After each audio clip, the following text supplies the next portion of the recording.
So, hi guys, ito na nga, after namin pumunta sa kung saan, dumiretso kami dito sa may Sanggali Batchoy kasi nag-crave kami ng batchoy.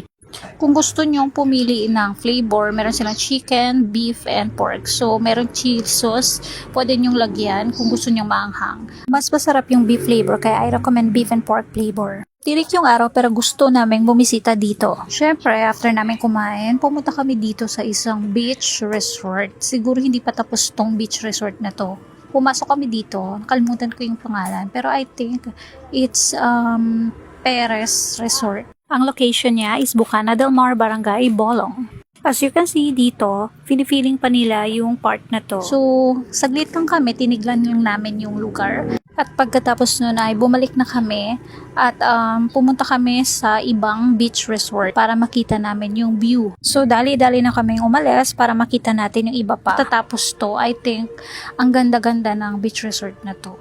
So, pwede kayong mangisda dito kung gusto nyo. Yun nga lang, kung may permiso kayo. Pero, I don't think so kung bawal ba. Kailangan ba ng permiso o hindi. So, ito namang next pinasukan namin is the J&B Resort. Still location sa Barangay Bolong at nauna ito sa Perez Resort. Okay, maganda din dito. Halos pare-pareho din naman sila.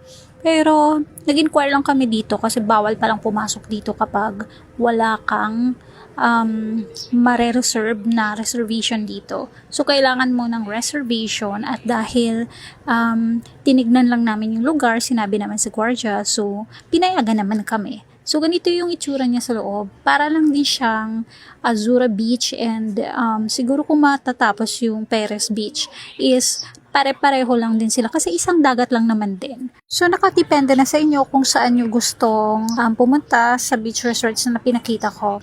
Dito is high tide yung tubig. Medyo plain lang yung kanilang beach resort dito sa ngayon. Pero siguro pag natapos to or meron silang idadagdag dito, especially yung mga cottages kasi medyo may kamahalan. As you can see, malaki yung lugar dito. Pwede pang pamilya outing. So, kung gusto nyo, pwede kayong bumisita dito. Yun lang. Bye!